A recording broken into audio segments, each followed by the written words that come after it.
com vocês. Eu gostaria de convidar vocês a abrirem as Bíblias de vocês no livro de Êxodo, no capítulo 6.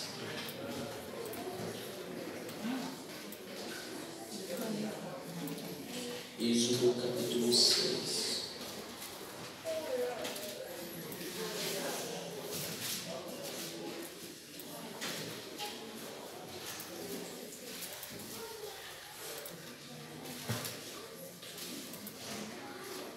Assim como estamos, vamos fazer uma breve oração. Bendito és tu, Senhor nosso Deus, Rei do Universo, que nos deste a oportunidade de abrirmos a tua palavra e estudá-la nesta manhã. Te agradecemos em nome de teu Filho amado Jesus. Amém. Irmãos, esse tema que eu gostaria de tratar com vocês sobre a origem da igreja, sobre a experiência que a igreja teve com Deus e como Deus se apresentou a Israel, é um tema que eu julgo muito importante para a nossa espiritualidade como igreja, para o nosso desenvolvimento e para como nós temos agido diante de Deus. Eu gostaria de convidar vocês aqui em Êxodo, no capítulo 6, a lerem do verso 2 até o verso 6. Diz assim: Falou Deus a Moisés e lhe disse: Eu sou o Senhor. Apareci a Abraão, a Isaque e a Jacó como Deus Todo-Poderoso.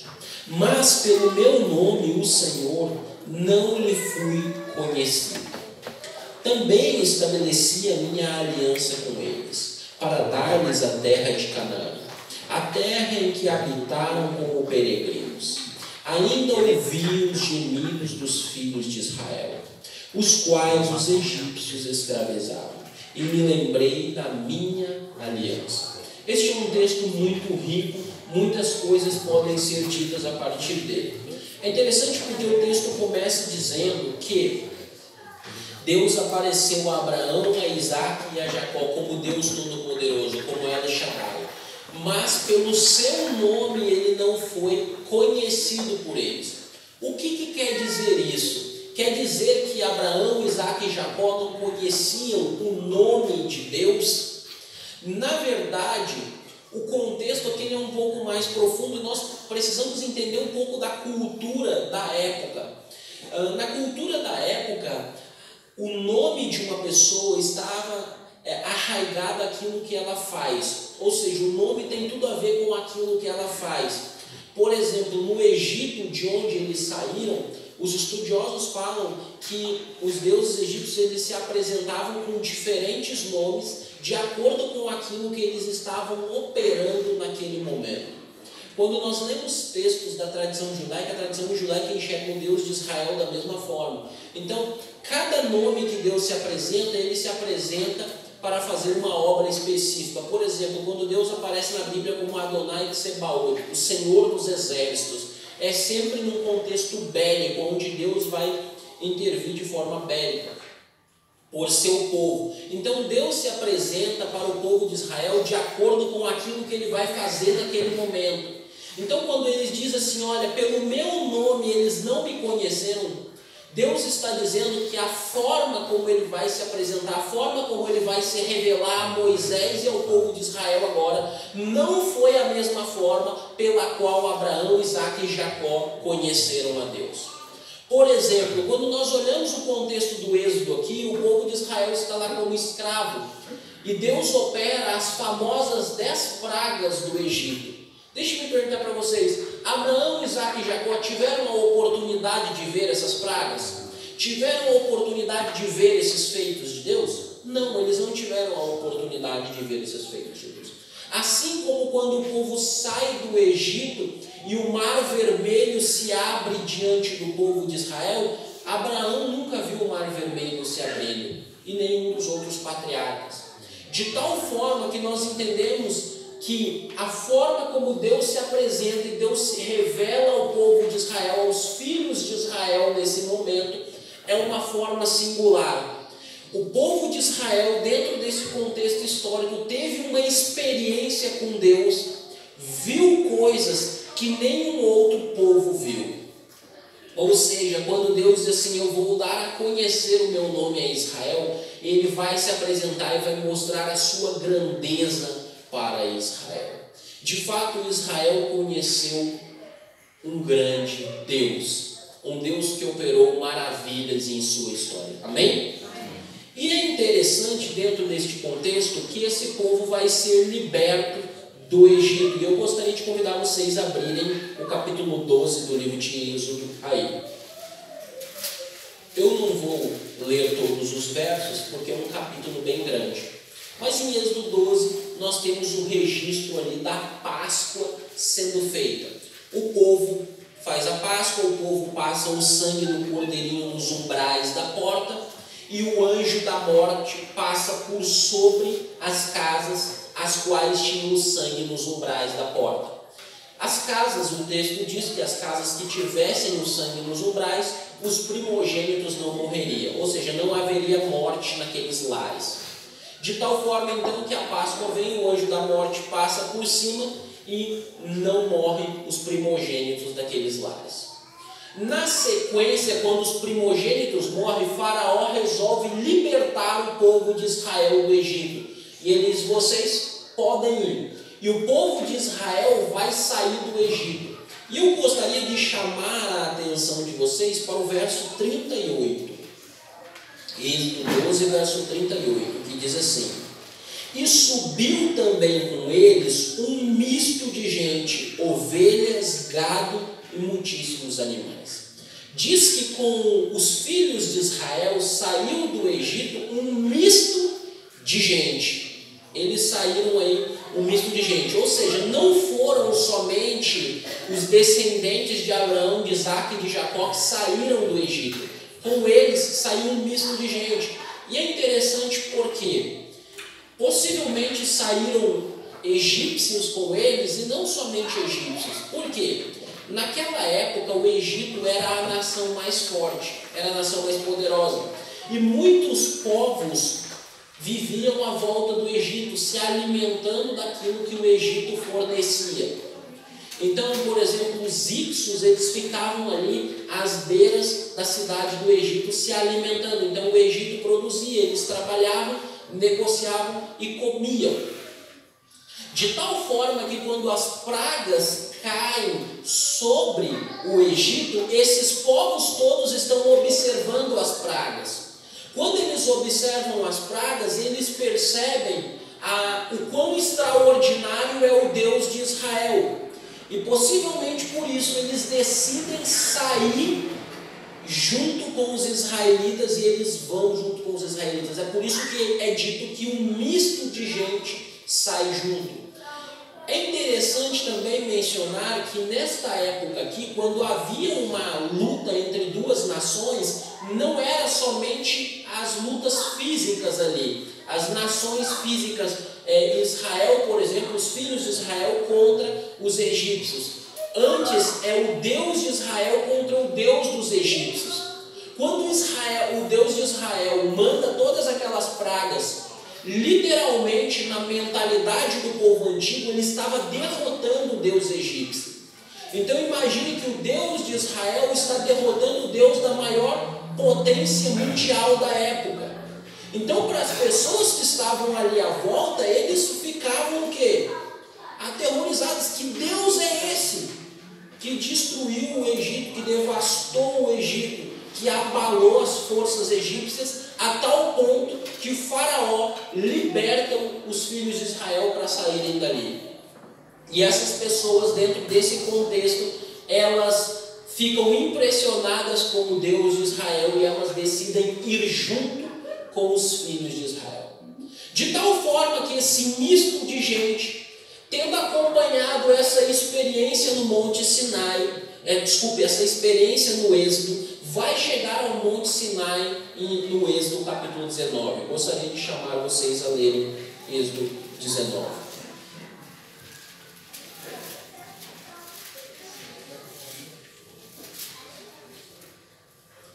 Êxodo capítulo 19, no verso 1, diz assim: no terceiro mês da saída dos filhos de Israel da terra do Egito, no primeiro dia deste mês, vieram ao deserto do Sinai.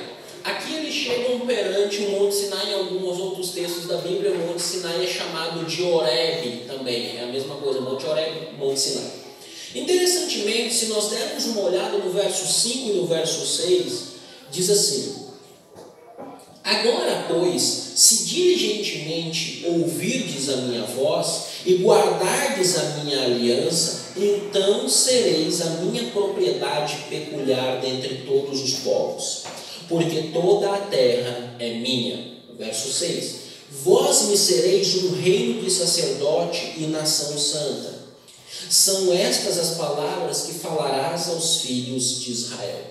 Aqui é muito interessante porque eles chegam no pé do Monte Sinai. E aqui eu preciso mencionar uma coisa, que é o seguinte: se você olha Êxodo capítulo 12, a Páscoa acontece no 14º dia do primeiro mês. Você tem o mês de Nissan, então a Páscoa acontece no 14º dia do primeiro mês. Aqui diz que eles chegaram no primeiro dia do terceiro mês, que é o mês de Sivan do calendário judaico. Se nós contarmos aqui, dá exatamente 50 dias. Então você tem a Páscoa e após 50 dias o povo chega no Monte Sinai. Aqui que nós temos a festa de Pentecostes, a festa dos 50 dias, a festa de Pentecostes. E aí, é dentro desse contexto que o povo de Israel vai receber os 10 mandamentos. E eu gostaria de chamar a atenção de vocês para o verso 16.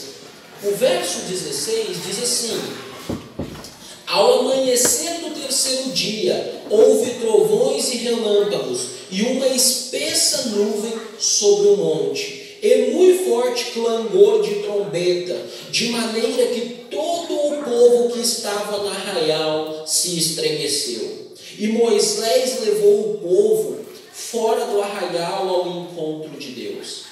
E puseram-se ao pé do monte. Todo o monte fumegava, porque o Senhor descera sobre ele em fogo. A sua fumaça subia como fumaça de uma fornalha, e todo o monte tremia grandemente, e o clangor da trombeta ia aumentando. Cada vez mais Moisés falava e Deus respondia no trovão. Você já imaginou essa cena, amigos? O povo está todo reunido no pé do Monte Sinai. Deus desce como uma coluna de fogo sobre o Monte Sinai. O monte começa a fumegar, fumaça subindo para todo lado, o monte tremendo, trombeta para tudo quanto era lado. E Moisés falava com Deus e os trovões cortavam o céu. Era a resposta de Deus para Moisés. Vocês imaginaram essa cena? Israel, queridos, aqui tem uma experiência com Deus inigualável. Uma experiência sine qua non. Eles têm uma experiência com Deus que ninguém mais teve. Eles param perante o Monte Sinai e eles veem Deus descendo uma coluna de fogo, Deus respondendo toda aquela grandiosidade. É nesse contexto aqui que Deus dá os 10 mandamentos para Israel. E é nesse momento aqui que a igreja surge. A primeira vez que o povo de Deus se reúne como igreja é nesse momento. É a primeira vez que a igreja de Deus, como congregação, se reúne aqui. E para isso, para demonstrar isso, eu gostaria de mencionar alguns textos com vocês. O primeiro é Deuteronômio capítulo 4, verso 10.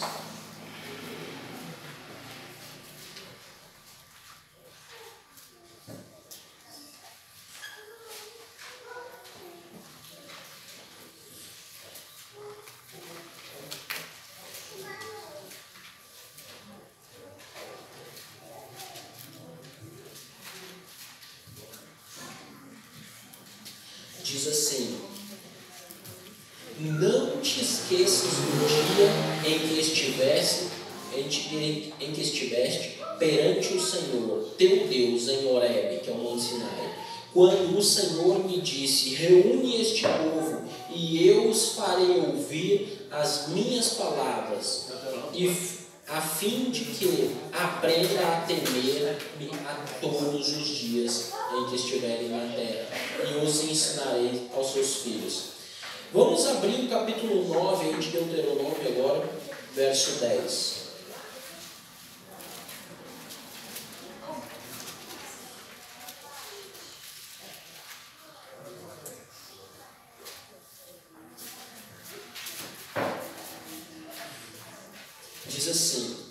verso 10. Deu-me o Senhor as tábuas de pedra, escritas com o dedo de Deus, e nela estavam todas as palavras, segundo o Senhor havia falado conosco no monte, no meio do fogo, estando reunido todo o povo. Algumas traduções bíblicas aqui traduzem esse estando reunido todo o povo como estando reunida a congregação, o dia da congregação. Algumas traduções colocam, essa seria a melhor ideia, o dia da congregação. As primeiras vezes em que a palavra que dá origem para a igreja, a palavra kahal do hebraico, aparece é nesses textos, a palavra congregação. Constantemente Moisés se refere ao Monte Sinai, quando as tábuas da lei são entregues, quando você tem todo aquele momento ali, como o dia da congregação. Vamos dar uma olhada em mais um texto, Deuteronômio 18, verso 16.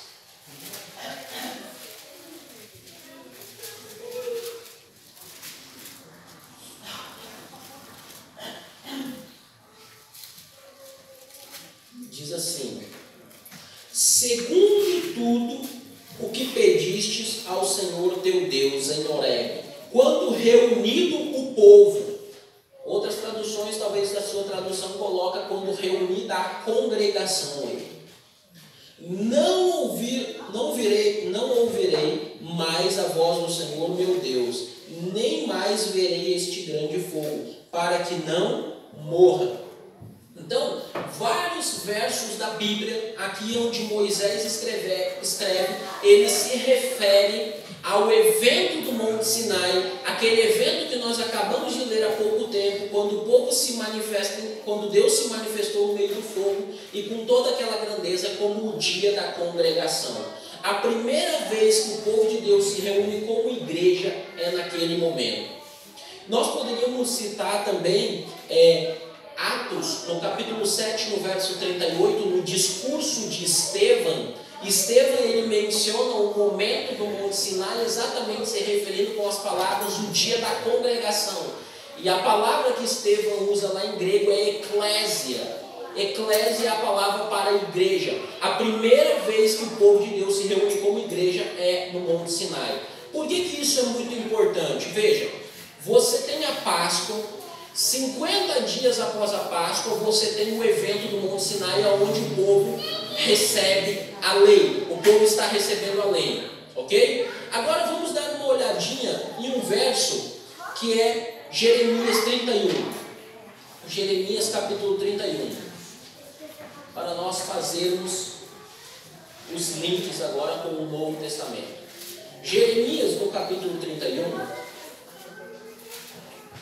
o verso 33 em diante, diz assim: porque esta é a aliança que firmarei com a casa de Israel. Antes disso, vamos ler do verso 31 em diante. Desculpa, eu já estava no verso 33. Diz assim: eis aí vem dias, diz o Senhor, em que firmarei nova aliança com a casa de Israel e com a casa de Judá, não conforme a aliança que fiz com os seus pais no dia em que os tomei pela mão para os tirar da terra do Egito, porquanto eles anularam a minha aliança, não obstante eu haver desposado, diz o Senhor, porque esta é a aliança que firmarei com a casa de Israel depois daqueles dias, diz o Senhor. Na mente lhes imprimirei as minhas leis, também no coração lhes escrevereis. Eu serei o seu Deus e eles serão meu povo. Veja, Deus diz claramente para Jeremias: Jeremias, vai vir a nova aliança. Na nova aliança, eu vou escrever a minha lei na mente e no coração do meu povo. Ok? Se nós vamos para o Novo Testamento, Jesus, ele morre na Páscoa. Jesus, ele ergue a taça, um pouco antes de morrer, ele ergue a taça com o vinho e ele diz: este é o meu sangue, o sangue da nova aliança. O sangue de Jesus é a nova aliança. Ele diz assim: este é o meu sangue, o sangue da nova aliança. Então ele é morto. Paulo, em 1 Coríntios, no capítulo 5, verso 7, Paulo diz que Jesus é o Cordeiro Pascual. Jesus é reconhecido como o Cordeiro Pascual. Veja, Jesus morre na Páscoa. Jesus ressuscita e ele passa um período de 40 dias com os apóstolos. Então, após a morte de Jesus, você tem um período de 40 dias. Então, você tem o evento de Atos 1:8, quando Jesus sobe ao céu diante dos olhos dos apóstolos. O verso diz que eles passaram 10 dias orando. E então veio o Pentecostes, se concluiu o dia de Pentecostes. Perceba, Jesus morre na Páscoa e após 50 dias você tem o Pentecostes, quando os discípulos recebem o Espírito Santo. A cena que você tem aqui em Atos, no capítulo 2, do Pentecostes, quando você olha para o livro de Êxodo, ela é uma repetição da experiência do Sinai. Assim como houve fogo, houve voz lá no Monte Sinai, também aconteceu em Atos capítulo 2. As pessoas, ao olharem para Atos capítulo 2, elas focam muito na questão do dom de línguas. Só que veja, o que está acontecendo no Monte Sinai é muito superior a simplesmente falar em línguas. No Monte Sinai eles estão recebendo o Espírito Santo, que de acordo com a profecia de Jeremias, colocaria a lei no coração e na mente deles. Ou seja, no Monte Sinai, a igreja, ela está recebendo na sua mente a lei e no seu coração a lei de Deus. E o Espírito Santo agora, que lhes leva a falar em línguas de nações, lhes leva a proclamar o Evangelho, proclamar agora Jesus como um Messias, com a lei na mente e no coração. A experiência do Monte Sinai, ela é vivida pelos primeiros apóstolos, de tal forma que a igreja que surge no Monte Sinai é uma continuidade daquela igreja a igreja de Atos capítulo 2 é uma continuidade daquela igreja que surgiu no Monte Sinai. E a experiência que a igreja de Atos capítulo 2 vive com Deus, ela é uma experiência baseada na experiência do Sinai. E Deus não veio para dar uma ordem, para dar mandamentos para a igreja ali de Atos 2, diferente daquela que ele deu no Monte Sinai. Eles estão vivendo experiências com Deus que ninguém mais poderia viver se não estiver intimamente ligado com Deus e com o Espírito Santo. E da igreja do Sinai e da igreja de Atos 2, agora eu passo para vocês. Meus amigos e meus irmãos, nós, como filhos de Deus e crentes em Jesus Cristo, como igreja de Deus, nós precisamos perpetuar a experiência do Sinai. Nós precisamos viver a mesma experiência com Deus que aquele povo viveu. Mas só é possível viver essa experiência com Deus se de fato nós conhecermos a Deus, se de fato nós nos aproximarmos de Deus. Mas nós temos conhecido tão pouco a Deus que quando nós vamos pregar a palavra de Deus, nós acabamos falando mais de nós do que da palavra de Deus. Os nossos púlpitos hoje, eu não quero ser indelicado, mas os nossos púlpitos hoje nós estamos dando lugar para mensagens de autoajuda. As pessoas estão pregando autoajuda nos púlpitos hoje. Hoje é coaching espiritual. E a palavra de Deus não tem sido pregada. O ensinamento bíblico tem sido deixado de lado. A experiência que a igreja viveu no Sinai, o conhecimento que o povo de Israel tomou de Deus, o conhecimento que a igreja do período apostólico tomou de Deus, não tem sido mais o conhecimento de Deus que nós temos. Nós não temos tido uma verdadeira experiência com Deus. Talvez porque não temos buscado conhecer Deus como eles conheceram. E talvez você possa estar pensando, mas Tiago, realmente, mas nós também não vemos milagres como eles viram. Nós não temos visto as coisas que eles viram. Queridos, milagre não é necessariamente uma prova de que uma pessoa conhece a Deus. Deixa eu perguntar para vocês, João Batista viu Deus, conheceu a Deus? Será que João Batista conheceu a Deus? Ele pregou a respeito do Messias. Não pregou? Ele teve um contato com Deus. Deixa eu perguntar para vocês, quantos milagres João Batista fez na vida? Não existe nenhum milagre contido na palavra de Deus. Mas nós podemos ter certeza, pela vida e pela mensagem de João Batista, que João Batista conhecia a Deus. João, ele pregava de tal forma que as pessoas vinham até João e diziam assim: João, o que nós devemos fazer? João, ele pregava a palavra de Deus e as pessoas diziam assim: João, o que nós devemos fazer?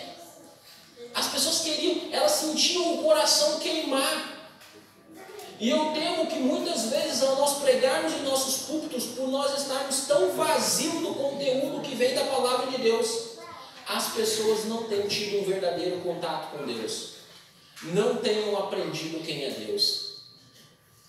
Então, se eu poderia fazer um apelo nesta manhã para você, e esse que eu tento buscar para a minha vida todos os dias: irmãos, vamos nos aproximar de Deus. Vamos buscar comunhão com Deus. Vamos buscar conhecer a Deus. Vamos buscar o batismo do Espírito Santo. Vamos buscar ser cristãos que conheçam a Deus, que conheçam a palavra de Deus, que sejam capazes de ensinar as verdades de Deus, sejam capazes de pregar, e quando as pessoas ouvirem a mensagem, elas façam como elas faziam na época em que João Batista pregava: o que devemos fazer. Nós temos que voltar para a Bíblia, voltar para o texto bíblico, voltar para o estudo bíblico, voltar a pregar de Deus, a falar de Deus, a falar dos milagres de Deus, falar das curas que Deus fazia, dos ensinamentos de Deus, ao invés de subir no púlpito para falar de coaching espiritual, de autoajuda. Sabe, a gente fica falando: você vai vencer. É verdade, o Evangelho promete que o crente vai prosperar, mas a nossa mensagem está sendo diluída de uma forma que você vai vencer, você vai conseguir, Deus está contigo, Deus te ama. É sempre a mesma coisa, é sempre a mesma coisa, é sempre a mesma coisa. Mas as pessoas não têm se aproximado de Deus, não têm conhecido a Deus verdadeiramente. Repetir que uma pessoa vai vencer, repetir que Deus ama, qualquer um repete, irmãos. Não precisa muita coisa para isso. E está cheio de gente por aí proclamando essas coisas, mas não tem a vida transformada. A igreja de Deus em nossa época, ela precisa perpetuar a experiência do Sinai. Ela precisa viver a experiência do Sinai. Ela precisa viver uma experiência verdadeira com Deus. Ela precisa estar mais próxima de Deus. Porque, caso contrário, nós vamos virar mais um de milhares de movimentos que por aí estão, que ficam pregando cura, que ficam pregando mensagem motivacional, que ficam pregando autoajuda, e a palavra de Deus está sendo esquecida. Nós trocamos a palavra de Deus, o estudo da palavra de Deus, por um culto animado. As pessoas hoje gostam de culto animado, sabe? Nós temos que ter um culto animado, porque se nós não tivermos um culto animado, as pessoas não vão gostar. Vocês já ouviram essa conversa? Queridos, essa história, eu não estou dizendo aqui que a pessoa tem que vir para cá com a cara fechada, pregar, etc. Não. Mas nós temos que cuidar com essa ideia de culto animado, sabe? As pessoas têm muito cuidado com isso. Porque na WBU, quando eles ofereceram fogo estranho para Deus, Deus não aceitou. E muitas vezes, com essas nossas inovações de culto animado, nós temos oferecido fogo estranho para Deus. Então, queridos, vamos buscar a Deus, vamos procurar viver a experiência do Sinai. Amém? Vamos buscar conhecer o Deus de Israel como o povo de Israel conheceu. Ao lermos o texto bíblico, vamos nos aproximar de Deus. Nós vamos ter um hino agora, e nós gostaríamos de convidar vocês a se porem de pé e nós meditarmos na letra deste hino.